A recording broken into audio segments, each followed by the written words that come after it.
Hello and welcome everyone. I'm Claudia Rizzini, the Executive Director of the Radcliffe Fellowship Program at Harvard University. It is my pleasure to introduce our speaker today, Alison C. Rowling, our Mary I. Bunting Fellow. And Alison Rowling's poetry reading is a multisensory experience. The soft ring of 18 small brass bells mingles with her verses as she speaks. Audiences fix their gaze on Alison and the hand-welded steel body armor that sits heavy on her shoulder. The armor, fashioned after a 19th century device to prevent enslaved people from escaping, imbues meaning into the lines of her poem, "A bell is a messenger of time." By wearing the armor during her readings, she calls attention to how anti-Blackness permeates contemporary society, transcending the limits of language and expanding the possibilities of poetry. Equal parts poet and performance artist, Alison uses languages as a lens to examine the world around her and articulate her lived experiences. In her critically acclaimed debut collection, Libraries of Small Catastrophes, she cataloged trauma and gave language to what our bodies hold on a cellular level across generations. Using her experience as a former librarian and as a Black queer woman, she builds worlds that reflect on personal traumas and their collective impact on a national and cultural level. At Radcliffe, Alison is working to complete Black Bell, a collection of poetry that enlivens historical figures and explores performance as a vehicle for freedom seeking. Throughout the collection, she details instructions on how to cut up poems or perform them, welcoming readers to participate in the meaning-making process. By using an innovative structure, she mimics the relationship between audiences and performance artists so that readers can create their own unique relationship to the text. Please join me in welcoming Alison Rowling to the podium.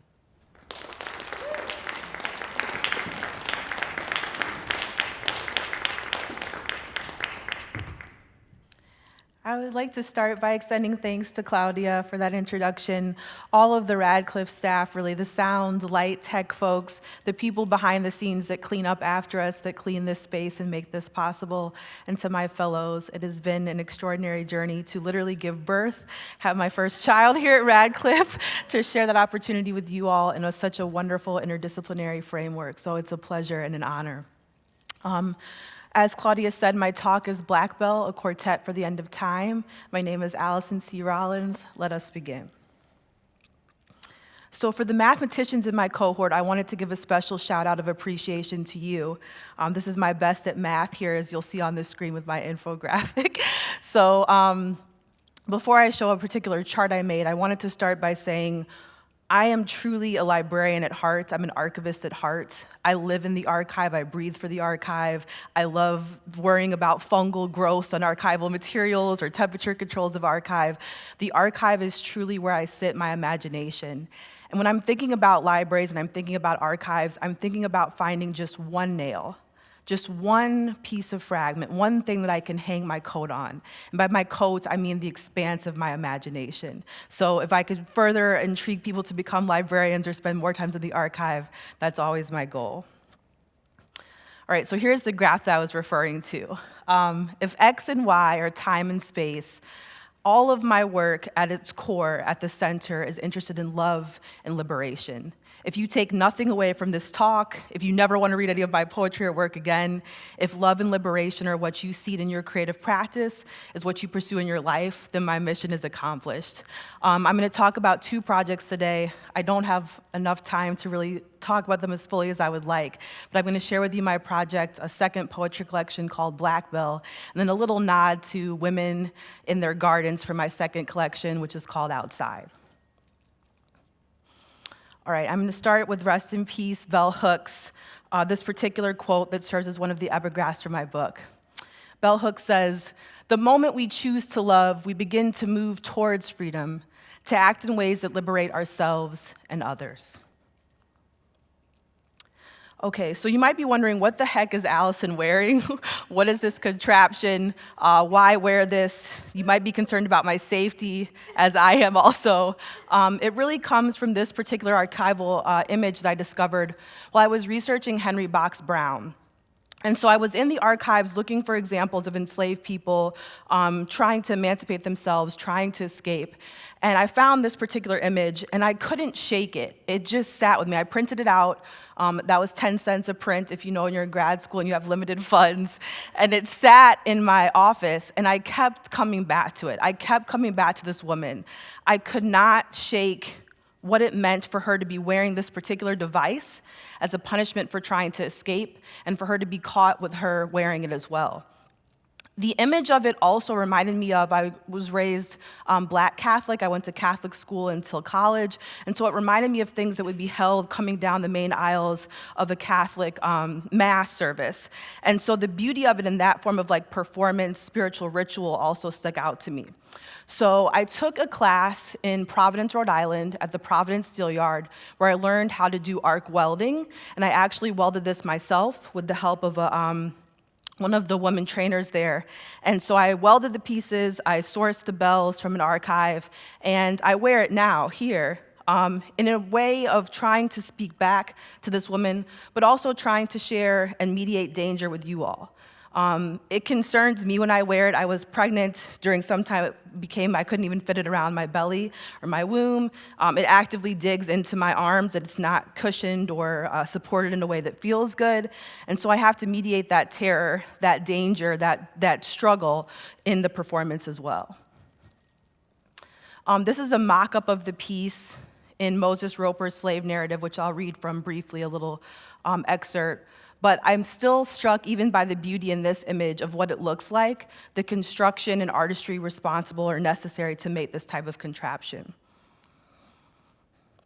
I'm going to read this quote that Moses Roper wrote in his narrative that's talking about this. And what I really like or enjoy is that he refers to it as a machine. And so I'm interested in the relationship between technology in this case, or machine, and what it is that he's saying about this device. Another mode of punishment which this man adopted was that of using iron horns with bells attached to the back of the slave's neck. The instrument he used to prevent the Negroes running away, being a very ponderous machine, 7 feet in height, and the cross pieces being 2 feet 4 and 6 feet in length. One morning, about an hour before daybreak, I was going on an errand for my master. Having proceeded about a quarter of a mile, I came up to a man who had caught a young girl that had run away with the above-described machine on her. She had proceeded 4 miles from her station with the intention of getting into the hands of a more humane master. She came up with this overseer nearly dead and could get no further. And so my book is in 4 sections because I'm interested in this 4-mile mark. I'm interested in number 4 as a number of completion in terms of numerology and what it means for a young woman to be wearing this device for 4 miles before being recaptured. What type of sound did that make in the natural world as she proceeded and moved, trying to move towards freedom? Since I've been here at Harvard, I met with one of the subject librarians, and I was really interested in learning more about dance and choreography. And so I studied these books of orchestrography that come from most of the 17th century that look at different ways of teaching people to perform organized dance. And what I love about these images is they have markings on the floor and the top that connect the point of the body moving to the actual music. So you would understand through the illustrations where your body is supposed to be placed or moved in relationship to the notation of the music itself. And so I find these very, very beautiful images, and I think about this in relationship to who I've named Black Belle, this enslaved woman as well. The posturing or positioning of the body, where the hands, the feet are to be in relationship to music.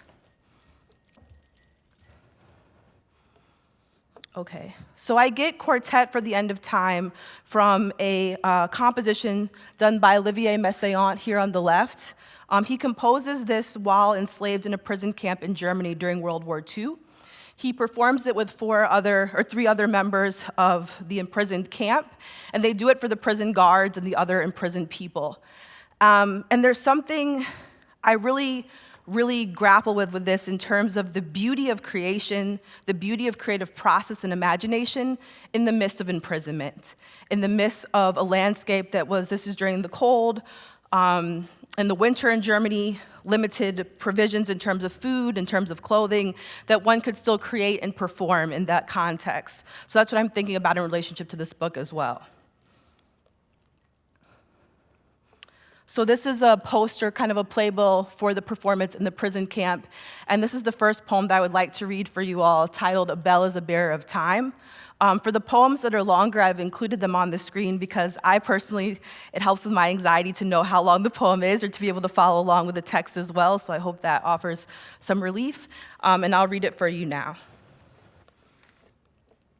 A bell is a bearer of time. This poem is to be performed with bells on. All writing is performance. Some performance is writing. I am a product of my time. Time is a body that resembles a sound without a scale. Forever, foreclosed, fortitude. In heaven, the dinner bell rings as elegy. The porch light stars turn on their mothering moths. Betrayal takes at least two.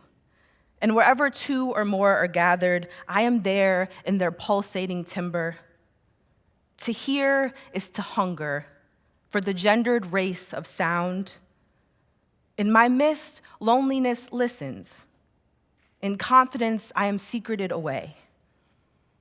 I was today years old when I learned the truth. A dumbstruck bell is an idiophone. The strike made by an internal clapper or an external hammer, a uvula. That small flesh, conical body projecting downward from the soft palate's middle, vocal, vibrating vulva. I am less a writer who reads than a reader who writes. Therein lies the treble clef of conviction. Come now to the feast of hearing, where Hortense J. Spillers gives a sermon. We address here the requirements of literacy as the ear takes on the functions of reading. Call me bad news bear of bestial becoming. Some find me titillating, bare on the stage. In Venus in 2 acts, Saidiya Hartman asks, must the future of abolition be first performed on the page? Must I write a run-on of runaways? Must you make out my handwriting?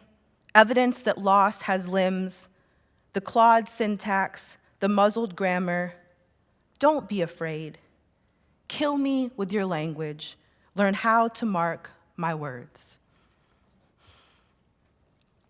I wanted to play, I have a few clips selected from this documentary called The Charm of Impossibilities that discusses or talks about Messiaen and the Quartet for the End of Time. This clip, I'm really interested in the ways in which suffering is being talked about in relationship to performance, and also the book of Revelation. So the Bible figured very prominently in Messiaen's work. So I'll play this for you. La technique instrumentale de ce quatuor est une technique qui provoque une souffrance obligatoire de la part de ceux qui jouent. Tout est extraordinairement lent, ou très rapide, ça dépend, mais les excès sont un petit peu fixés sur l'idée d'un exécutant qui va faire une belle chose, mais qui va souffrir. La teneur de ce quatuor a un rapport direct avec la notion de « je suis prisonnier, pour combien de temps ?»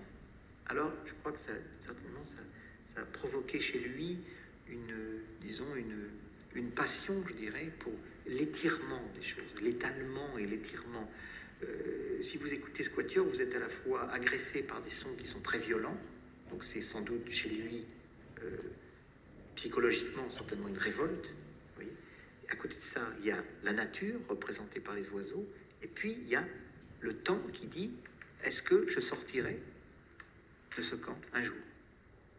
Je leur ai dit d'abord que ce quatuor était écrit pour la fin du temps, pour la fin des notions de passé et d'avenir, c'est-à-dire pour le commencement de l'éternité, et ceci en m'appuyant sur un magnifique texte de l'Apocalypse de Saint Jean, où Saint Jean dit « Je vis un ange plein de force, descendant du ciel, revêtu d'une nuée, ayant un arc-en-ciel sur la tête. Il leva la main vers le ciel et jura par celui qui vit dans les siècles des siècles en disant « Il n'y aura plus de temps. » Okay, so for the next poem, in the book are a series of 4 poems that are directly asking or calling out to the woman in the archive. I have 4 bells that I had made by a glass artist, a Black woman in the UK, and they're tuned to particular notes that are connected to chakras of the body. So I'm going to sound this note in the key of E before I read the next poem.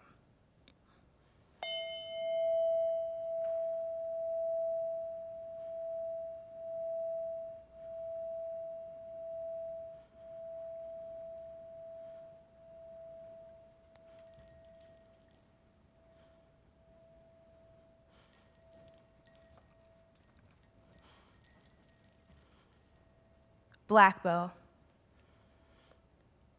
If you look the sound dead in its mouth, you will see that it smells like the eyes of spoiled eggs, like a moment passed too quickly and not quickly enough.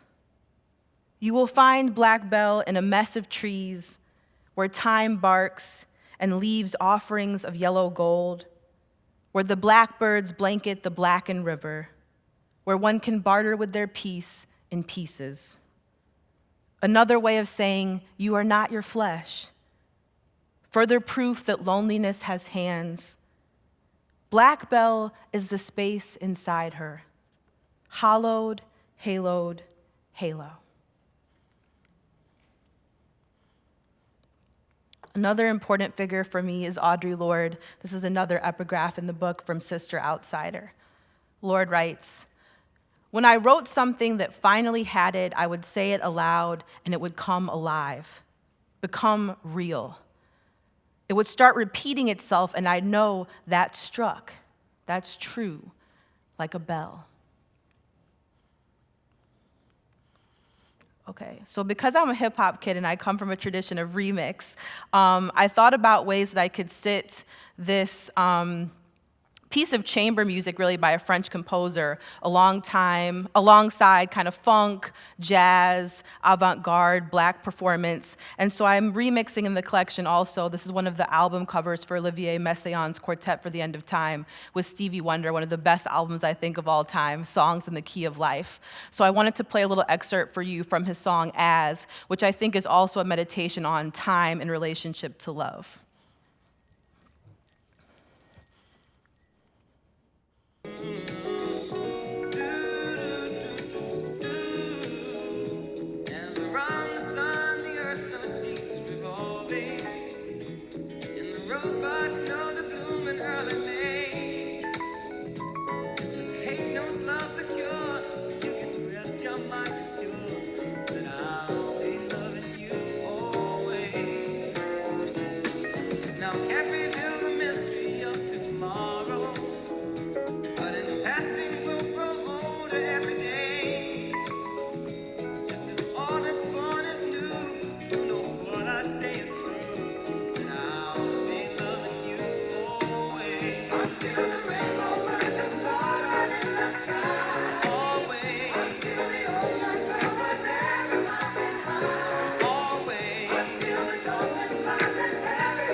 Okay, so over lunch, we'll have to listen to the rest of the song because it's sacrilegious to cut Stevie Wonder off. But for the sake of time, we're going to do so.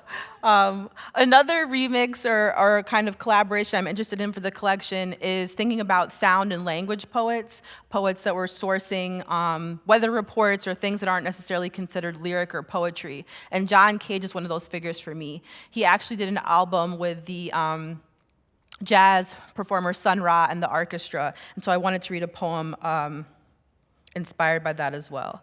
It has a nod to Rita Dove at the end. This is John Cage meets Sun Ra. Deadpan, a silent solo of empty words, blue and green gestures.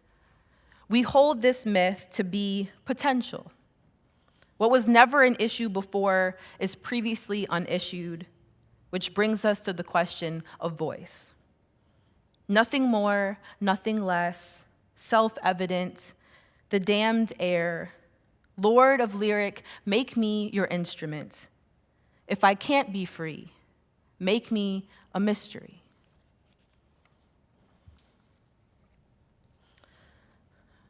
I wanted to add a nod to Phillis Wheatley in my presentation as well, an enslaved woman who published the first collection of poetry by an African American. She was purchased in Boston and worked for the Wheatley family. And I am not possible if not for Phillis Wheatley's legacy. What is curious to me is in her first publication, her book, Poems on Various Subjects, Religious and Moral, which celebrated a 250th anniversary last year in 2023. In the front of the book, there's a frontispiece to this beautiful illustration of her at the desk writing. And then there's also this kind of notification to the public of people testifying that she had in fact written the poems, that she had the potential to actually create and to make poetry. And the names of the men listed are prominent white persons in the Boston area, judges, lawyers, reverends. And so I think about what it means to have as a preamble to one's creative work a list of people vouching that you actually created this or that this was possible. I think about what it means for me to be a Harvard fellow, right? Like that type of validation for my work and creating in response to that. So what I did was I thought about how we interrogate or how we mediate or tell when people are being authentic, when they're doing something original. And so I developed this Turing test set of poems for Phillis Wheatley. A shout out also to my fellow for the Alan Turing. And so a Turing test was developed by Alan Turing in the 1950s. And what it does is it's a series of tests to determine whether a computer can pass in terms of being human, being seen as human thought rather than artificial intelligence. So I just took a few sections from this poem that I wanted to read for you all. How is the weather? It is hard to breathe today. Air, as unnoticed as necessary, often has its way with me. Where are you from? A darling collection of cells, blood dazzled with sun rays, from two beings welded in delight, from the lull of lullabies earth hums to split open. What do you fear? Both the limits and limitlessness of your imagination. Are you real?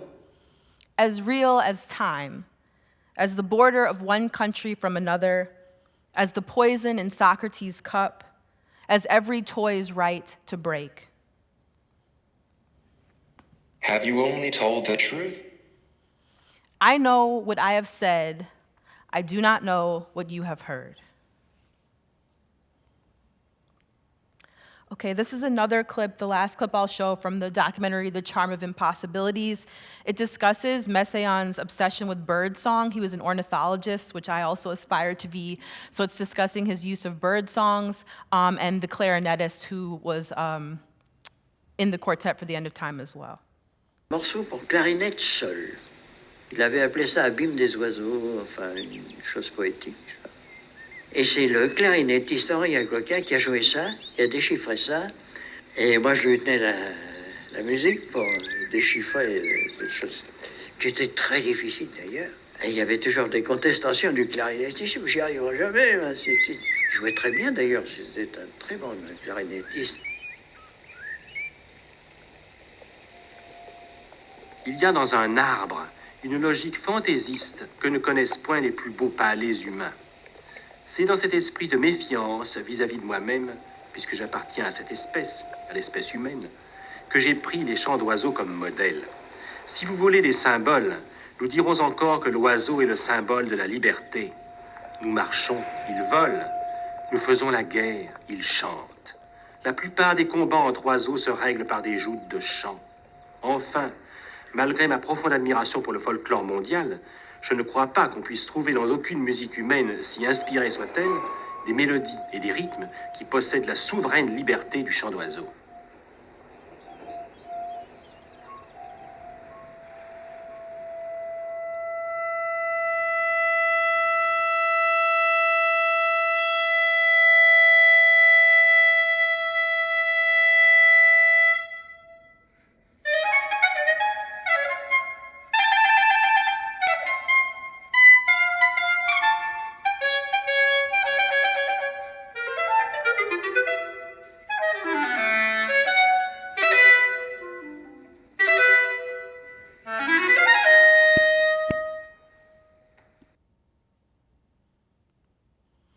Okay, so the next poem I'll read for you, what you need to know is of the figure Eliza Harris and Henry Okonkwo.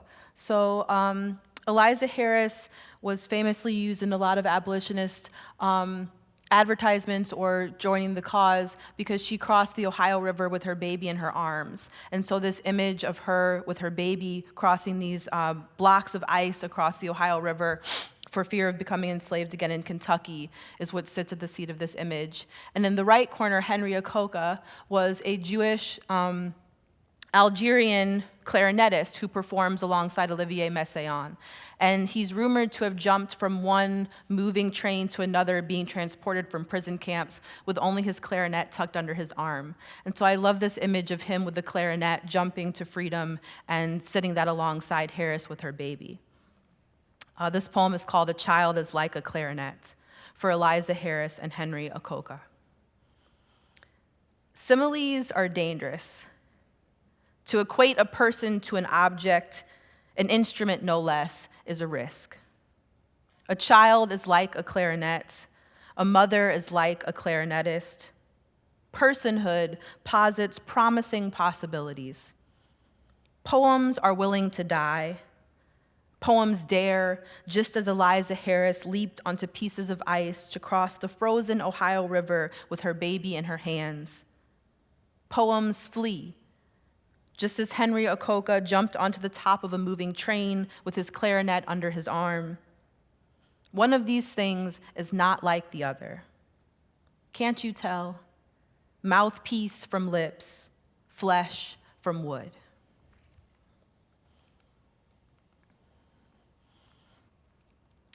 Another aspect of my practice, we talked about collage yesterday.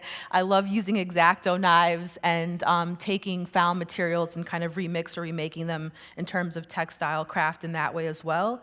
So I wanted to read this poem called A Song by Any Other Name. Songbirds, singing birds, songsters, listen.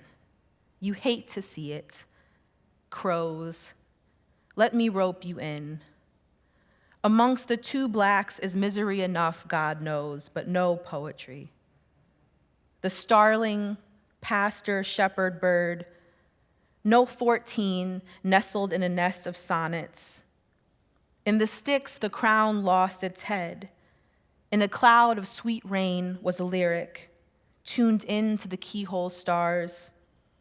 I've yet to speak of voice as instrument.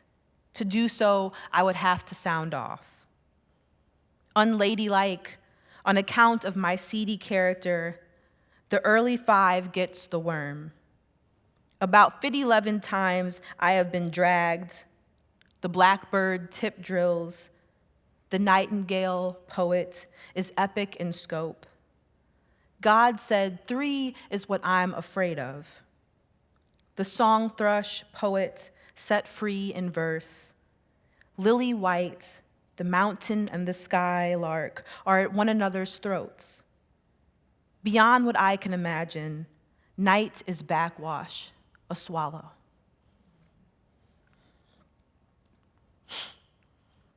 Another figure in the collection that I admire very much is that of Harriet Jacobs, who it's hard to find the language in terms of fugitivity.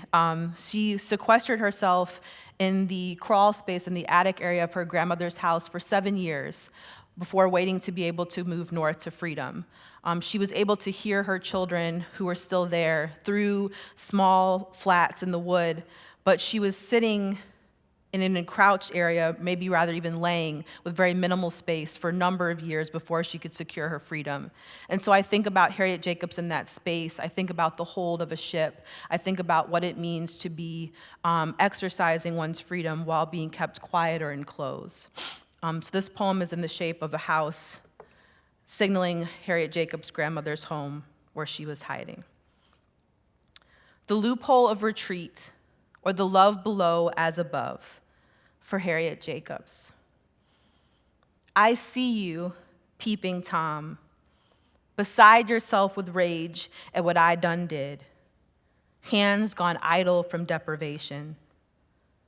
I see you, uncle, with your fingers at the trap door, to place crumbs of a biscuit to my mouth in the dark. Through a hole the size of a mustard seed, I affix my eye and become faith itself, become the all-seeing God in female form, the grown woman grammar of Black vernacular. Congregating mice enter my sanctuary, sniffing, praying with their teeth. There go the train of my soul, dragging on the ground like a wedding gown, the gravity of a grandmother's black hole, being both bound and intergalactic. I, the wholeness of erasure, an invisible matter hiding in an attic of entrapment. Red ants eat through my legs, freedom tiptoes on acid rain. Master don't know where I be, unbecoming. I be winded in a window gone south. Up north, I levitate on tripwire, limbs suspended in dank air, indecent ligaments, numb accomplices, desensitized, hair matted, nails gnarled. I swallow the steely dust, my alchemist lips bleed metallic, a sweet tune to the touch of a broken tongue. Hear my children singing from below. Come closer. Let mama smell you through the walls. Let mama's silence softly break. This is what it means to watch over. This is what it feels like to hold your own. Okay, so since poets are the worst capitalists, here is a nod to, in the future, purchase the book Black Bell for these teasers that I've included that I'm not going to share completely from. But I have an interesting poem in the book. It's a series of emails from my Brown University email account to Henry Box Brown, who shipped himself from Virginia to Philadelphia, Pennsylvania. And there's also a series of poems about Lear Green, who shipped herself to New York in a sailor's chest. And so I'm kind of playing with King Lear of Shakespeare with the form of email in relationship to like express mail or USPS mail. So there's some interesting tidbits that I'm not going to be able to cover in this presentation, but hopefully you all will read and pursue after. I wanted to end my talk in the garden, and I wanted to end my talk thinking about the women that have paved the way before me. This is a book called Do Not Separate Her from Her Garden on Anne Spencer's Eco-Poetics. Anne Spencer, during the Harlem Renaissance, was a poet, a librarian, orchestrated various salons at her home for other people to come to and enjoy poetry and enjoy nature. And there's some tidbits from this particular book that I'm really interested in for my nonfiction project called Outside. And one of those is the notion as a garden, as an archive of imagination. The other is thinking about moving away from trauma by turning to the natural world. And so these are things that are very important to me and notes that I wanted to end on for the talk. When we first got to the fellowship here, we got to have a tour in the Schlesinger Library, and there were some materials that the librarians or curators had put out for us to look through. And one particularly captivated me, which was this family photo album. And so with the help of the Schlesinger librarians, I was able to talk to the donor of this photo album. It was her great-grandmother's photo album, and I was so moved by the images of family members alongside plants or flora, the fact that this kind of curatorial collage practice took place. And so I'm gonna hopefully continue to work with this family member to incorporate this in my nonfiction collection because I think it's just such beautiful examples of Black women in garden spaces. This is another image from the book. It appears that the image has kind of fallen away or been lost, but there's a small inscription that says great-grandma in pencil on the bottom. And so I'm so captivated by that shade of purple, that shade of lavender there against this flower with this lost image or picture. And so I'm going to end with me as a child in my mother's garden as a nod to that girl, past, present, and future, to the beauty of nature and the gardening space, and to love and liberation. Thank you.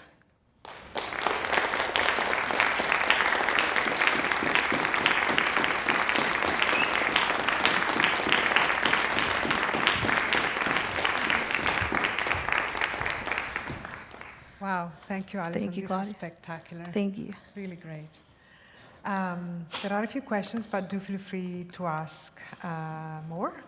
We have some time. So let me start with the first one. Okay. And wear my glasses in the meantime. Okay. Sorry. Voila. I wonder how you think of the relationship between coincidence and historical correlation. For example, the fact that Messianet's name, I'm sure I mispronounced it, resembled Messiah. Does your poetry spin this coincidence into new propositions, or are you channeling connections already real? That's a really interesting question because it depends on how you define coincidence. It depends on how you derive meaning, where you value meaning. It's an interesting question because it's making me think of, I think, kind of the beautiful, rich folklore of Black families in terms of my mom may see a sign and determine that that means I'm safe or something else. That could be considered crazy or doesn't make sense, but it has a deep spiritual connection or root to it. So I think my job as a poet is to derive meaning from anything and anywhere. And to not get caught up in the institutional structures of whether it's fact, truth, science, hard science versus soft science. I think I'm a pattern master weaving things together. Whether they get described as coincidence or not is kind of dependent on the I guess, definition of that by the asker. Yeah. So, you made the instrument that you're wearing. Yes. Can you speak to how that process of welding it and making informed the writing of the poems? Yes. For this collection of poetry, I was really interested for some reason after I discovered that image in union labor.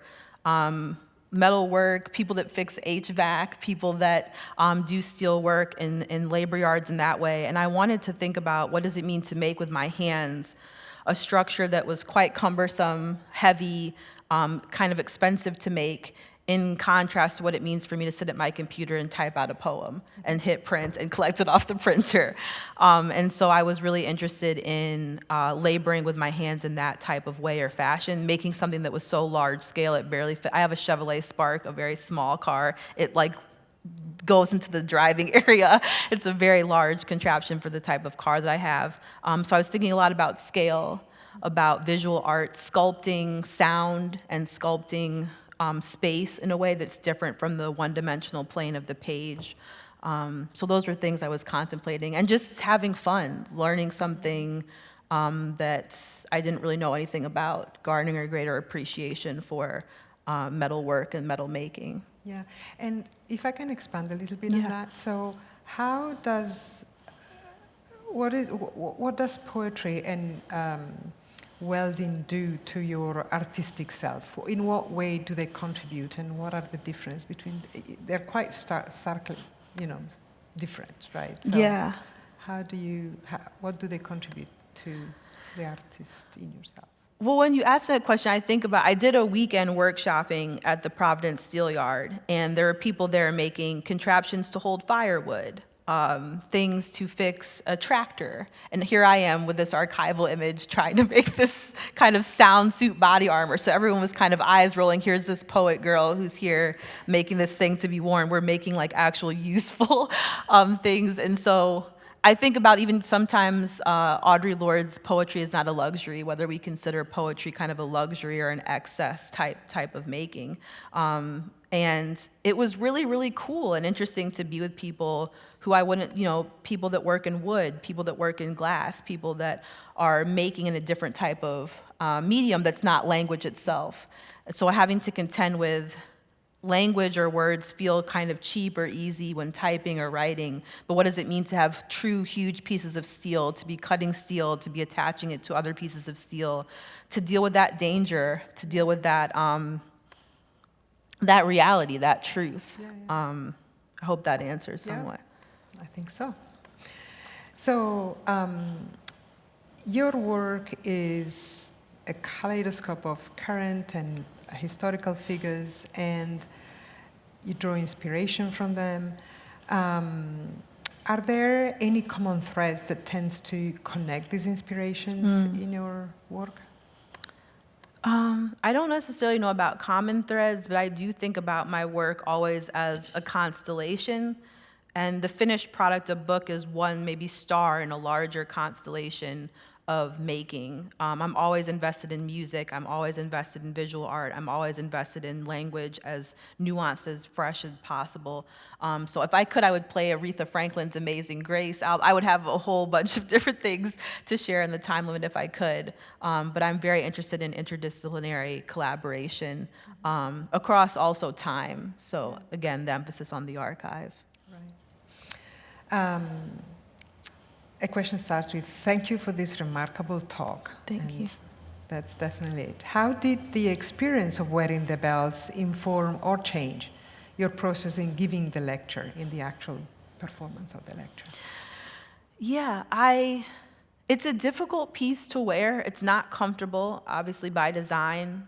I often fear also I don't want to make the state of enslavement appear as a gimmick or light, but also to demonstrate, I think, the beauty and grace I was grappling with in that particular image, that curated image of a woman wearing it. Even in thinking about my sound mic with the machine on me, thinking about my actual body size. I was at a size when I was pregnant where I couldn't physically fit the machine. All of those little calculations. Also, how long could I comfortably or uncomfortably wear it before I started to fatigue? If I were to fall and trip, what would that do in terms of the audience's responsibility to me and to myself? What is the time period at which people start to worry or be concerned about my safety? If I punctured this beautiful Harvard Radcliffe Institute backdrop, do I get charged for that? It's just like these things that we're trying to think about or media. If I trip on a step, is that, I don't know, legally, do I have a case there? So it's thinking about the ways in which, we show up and what people's expectation of me, my body, my voice is and can be, and how I can mediate that. So I say that in jest, but in all seriousness, I mean, those are real things you're contending when you enter into a space and you make and you share. Yeah, absolutely. Let's go to this one. Listening to your reading of poems for the former slaves in your presentations were deeply spiritual for me. This is, in your act of creation and writing, do you consider yourself connecting spiritually to these women? Yeah, I think spirituality, the spirit world, is very essential in the work and is very important to me. I was raised Catholic. I went to Catholic school from kindergarten through high school until college. So more sometimes than I often want it to be, the Bible as a canonical source, spiritual practice and ritual are very important to me. And I think I call it like my grandmama's prayers, just the prayers or spiritual connection in terms of one generation to the next is very important to me. So at a moment or a time when I'm often not trying to channel the spiritual, it's always there. It's always there. Yeah. So how do you, it's changing completely, how do you balance traditional poetry collection expectations with genre-bending, multidisciplinary work? That's a great question also in capitalism. Who wants, what it means, I think, to be experimental or to be avant-garde or to not fear maybe easy comprehension is what I'm juggling with this collection, I think, especially hoping that it finds its readers, hoping that it finds people willing to sit and trust me, to sit with the work, to sit with the language. It's a very fun book for me at play. I have Afrofuturism alongside the archive. I have queer sex alongside these examples of fugitivity. So it's hitting a lot of windows or opening a lot of doors, I think, in terms of making poetry more expansive, more interesting, more innovative, and really tearing down the definition of what a poetry book can be or what poetry can exist as. So hopefully readers are willing to journey with me in that way. Yeah. So you are so adept at bridging circumstances across time with language and collage, and also with graphic design. In those remixes of Stevie Wonder, John Cage, and Sun Ra, etc., because there were more, are there ways that this relational work feels differently in different media? Yeah, that's a great question. I think what I enjoy about working in other medias is I very quickly come up against my limitations, and I have to ask for help. So in making the sculptural piece that I wore, when I'm often taking excerpts of film or thinking about film or music, I have very limited knowledge and I just work up against my own abilities in those different genres or areas. But I think part of it is also the learning curve of discovery when I'm willing to pair myself with someone more knowledgeable than me in a different area, and that we play off each other or riff or collaborate in that way. So there's so much to learn in so little time when I think about all the things I would like to make or create. But I think in those junctures of helping and collaboratively working, there's really interesting things that take place. So there is a lot of interest in your craft work. The next question asks, how does your relationship to craft change depending on what genre you are writing? For instance, the choice to write poetry versus creative nonfiction. Yeah. I fear expertise, which may seem odd to say as a Harvard Radcliffe fellow. I don't want to think, the unknowing, the gray of unknowing is what I'm most interested in, what emerges or becomes possible when seated in the unknown. And there's so much I don't know that I don't know, and there's so much I know that I don't know. And so I think in this journey for this book, I got to dip my toe in a different area of creative production that I had never thought of before. And I hope to continue to do that in ways I'm not even sure of as of yet. But I think there's just such beauty in the world, even in terms of color. I think about the color, the palette of the lived experience. So I'm invested in continuing to learn. Yeah. What are your plans for the nonfiction book? How will it be different than your poetry, and what is the process like for this? I find nonfiction terrifying because I can't. The I in the nonfiction is a version of the I that is me, whereas in poetry I could say, the I is the speaker. I don't know. I don't have to take as much, I think, responsibility or accountability for what it is that I'm saying. And so that about nonfiction scares me very much, but I also feel driven to tell the truth, to document my own experience and those of my family members in a way that feels powerful and feels connected to one's legacy. So yeah, I think poetry is my playground, nonfiction is my, writer desk, a little more daunting, I think, for me personally. Right. And let's see how the archives come into this process. So how does the archive inform your imagination? First part of the question. And can you describe your process of archival discovery? And do many discoveries happen accidentally, or do you often know what you're looking for? Those are great questions. As a librarian, I'm always trying to make the library cool again, make the library a space of fun and play. It's so stereotypically steeped in be quiet, don't touch things, being very heavily mediated. That's not the way that I experience or find archives, or the way that I think we garner a type of excitement about work in the past in that way.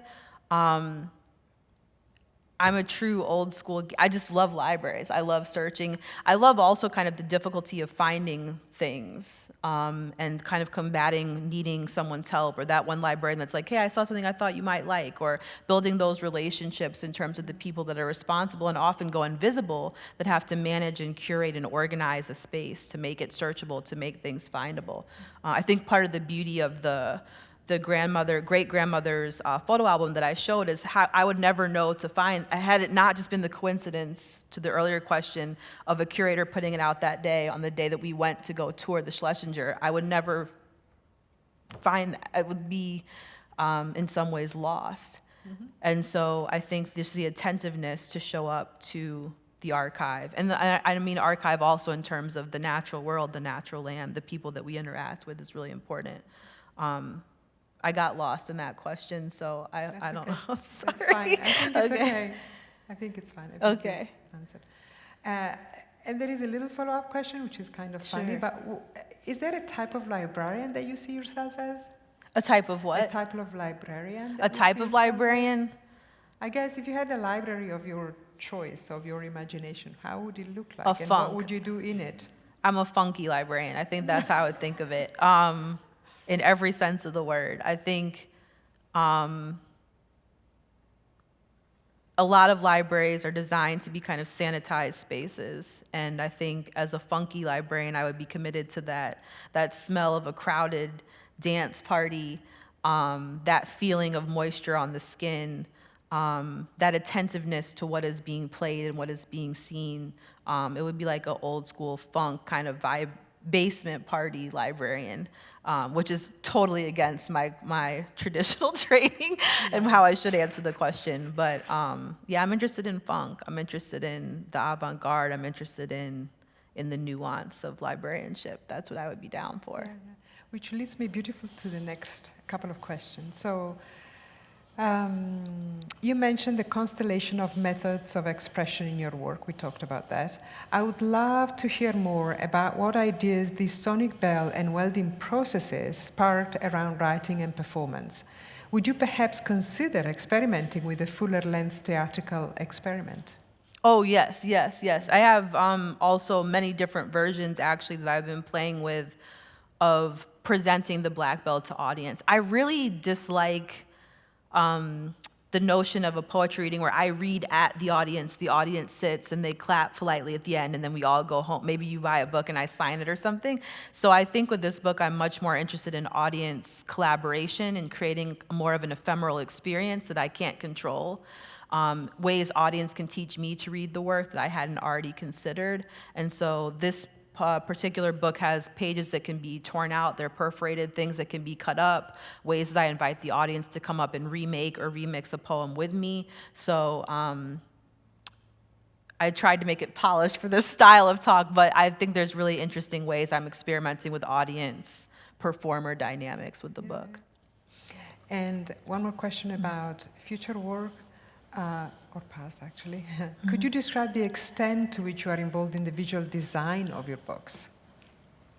Sure. I really think about the way a book lives on a shelf as just the spine, that being its kind of face. I think about what it means to have cover art, or what it means to kind of aesthetically sell something from the front of it. It's an honor for me. On my first book, I have visual artist Nick Cave, one of his sound suits, which was a dream of mine, to have one of his pieces on the cover of the book. On this book, it has Moses Roper's design or drawing of this machine. And I love also the size of the book is a little bit oversized as a nod to musical composition.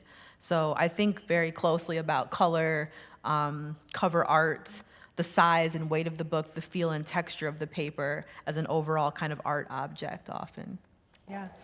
So one last question. So you mentioned that you had just become a mother. Yes, yes. Do you have, I mean, this is an extraordinary journey that has started. Do you have any insight on how it's going to change your practice, your work, your poetry, your performances, everything that you do? Yeah, that's a great question. It I will want change to it. believe wholeheartedly that as a mother, I will continue to see my child as separate from me, or in essence, having their own agency and autonomy to be who and what they want to be. That's very important to me.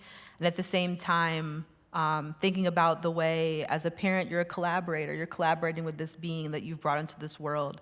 You're continuing to make and negotiate, and hopefully ways that push towards more love and liberation that my child will hopefully see in their lifetime, and I in mine.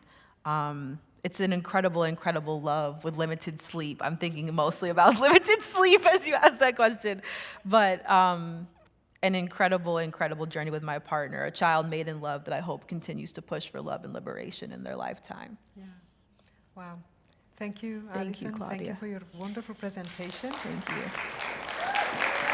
Thank you. Thank you.